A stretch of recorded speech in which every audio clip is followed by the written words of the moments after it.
નમસ્કાર મિત્રો, વાત થઈ રહી છે 11/7 મેં ગુજરાત એગ્રીકલ્ચર બેંકનો વિડીયો બનાવેલો હતો અને અત્યારે મારે વિડીયો એટલે બનાવવો પડ્યો કે કોઈ યશભાઈ લલિતભાઈ એને એક વિડીયો જાહેર કરેલો છે સોશિયલ મીડિયામાં કે પોતે વિસાવદરમાં ફોર્મ ભરેલું છે અને એ ફોર્મ મંજૂર કે ના મંજૂર એની થયેલું છે, ના મંજૂર લગભગ, અને તેનું એને તમામ જાણકારી એના વિડીયોમાં આપી છે. મેં હમણાં આગલા જ મારા ડીએમ પેજમાં મેં શેર કરેલું છે.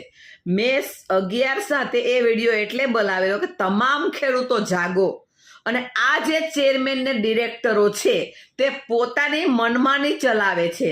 આ જે બેંકના મેનેજરો છે, હાલમાં જ્યારે હું રૂબરૂ ગયેલી હતી ગુજરાત એગ્રીકલ્ચર બેંકમાં, ત્યારે તે લોકોએ એવું કીધું હતું કે પેપરમાં જાહેરાત આવશે કેની, ચૂંટણીની, પરંતુ 8 દિવસમાં આટલા ટૂંકા ગાળાના સમયમાં, હાલમાં જે વિડીયો મેં સાંભળ્યો એમાં બતાવે છે કે ટૂંકા ગાળાના સમયમાં આ વિડીયો આપણે જાહેરાત, ચૂંટણીની જાહેરાત કરી છે. એ કયા પેપરમાં આવી, શેમાં આવી, કયા ખેડૂતને જાણ થઈ, કયા કયા પેપરમાં આપવા આવેલી છે, આ બધું પર્ટિક્યુલર હોવું જોઈએ મિત્રો. આ કાયદાની વાતું છે, મામા માસીના ડિરેક્ટર બનાવવાની વાતું નથી. આની પહેલાં પણ આપણે વાત થઈ છે કે ડિરેક્ટરો બનાવવા માટે દરેક ખેડૂતને વિશ્વાસમાં લેવાનો છે, પોતાની મનમાની નથી ચલાવવાની.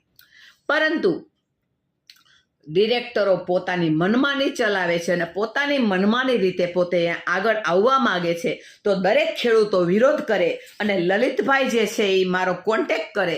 મારી પાસે એના નંબર પણ નથી અને મને ખ્યાલ પણ નથી કે લલિતભાઈ કોણ છે, જે વિસાવદરના છે. લલિતભાઈ પણ પોતે કોર્ટમાં જઈ શકે છે, કોઈ બીજા ભાઈ છે પણ એ પણ કોર્ટમાં જઈ શકે છે. અને આમ જે શેર હોલ્ડર છે, સભ્ય છે, સભાસદ છે, તે પણ જઈ શકે છે.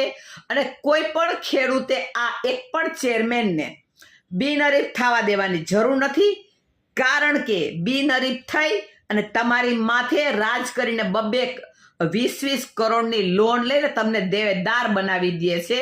તો મિત્રો, ખેડૂતો હવે જાગો અને આ લોકોને બિનહરીફ ન થવા દો. દરેક ગામમાં, દરેક તાલુકામાં કોર્ટમાં કેસ કરો, જરૂર પડે તો મને કયો, હું તમારા કેસ ફ્રીમાં કરી દઈશ.